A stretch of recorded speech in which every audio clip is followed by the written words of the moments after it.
we're talking about goals and for myself. And I was saying that I struggle with making goals and staying on task and everything because I've never really had to do that before because I've always been kind of like a drifter through life. And in a sense, I still am.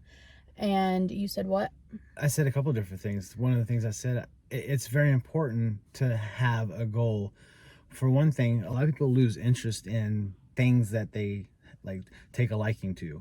They'll have something that they like for a little bit, they'll do it for a little while, and then what they want to do, that interest starts to fade away. They never really start to create a passion for it. And that's because they never really set a good goal within that interest. Whatever that interest is, no matter how small it may seem, if it's something that interests you, set a goal and work to attain that goal with it. Once you get to that goal, then you can assess whether or not this is something that you're passionate about, yes or no. But that's a lot of people's issue, is not setting a goal for something. But what I also struggle with is I don't know where I want to be. Because all I know, this is going to be so cliche and everything, but all I know is that I want to be with you and our family and where you want to be, like helping you get to where you want to be.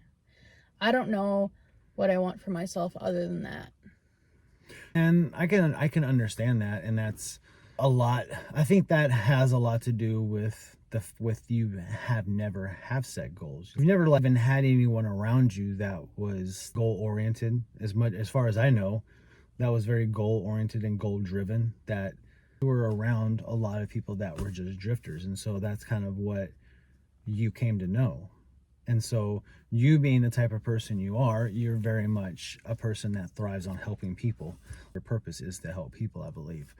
And there's more people out there than just me need help. A lot of people out there need help. And part of doing that is figuring out how you can help other people, how you can reach those people. You know, you've taken a lot to Reiki, to tarot. I know you love singing. And it's setting a goal with these things and doing them to attain that goal. Even days you don't feel like it. You have tarot. I understand that reading tarot, doing tarot, you have to have a calling, but that day. But I also think that there's a lot of people that read tarot, that do tarot, that that's what they do for a job. So they go in and they read people's tarot. And I think maybe the more you do it, the more you work on it every day, make it like an everyday thing, maybe it gets easier. Even those days when you get more callings, you get that feeling more and more. It becomes like a part of you. Right. And I wonder sometimes, I think a lot of people don't make goals simply for the fact that they don't want to fail. They don't want to attain that goal. They don't want to get to it. And so they can sabotage, or they just don't set that goal.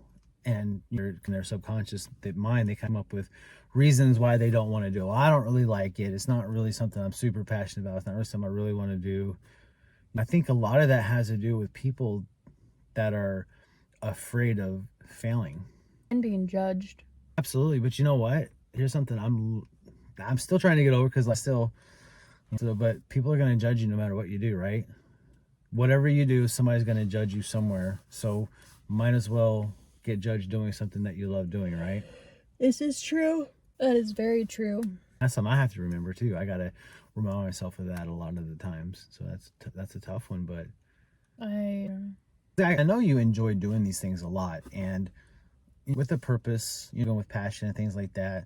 I think it takes work to create a passion. I don't know if we're just born with a passion. I think it has to be built over time from doing it, and that passion grows. The more you do it, the more that passion really grows. The more you achieve in whatever it is you're doing, the more that passion really starts to grow. I think you'd be a phenomenal healer using Reiki and tarot, and I think you would be phenomenal with singing. I think you should. I can see you joining all three of those together. I see all the things that you like to dabble in. I can see them all going together to serve a big purpose. I don't see that for myself, though. What do you mean?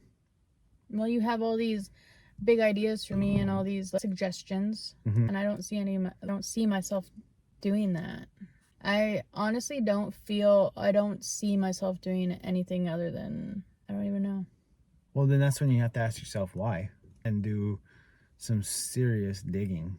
and uncover why not. Why is it subconsciously some sort of block because because you're afraid to fail at it, or sort of subconscious block because you are afraid that somebody's going to judge you, that you can't really commit to something that you think you would like to do. Or because I believe that if we show interest in something, that's a part of us.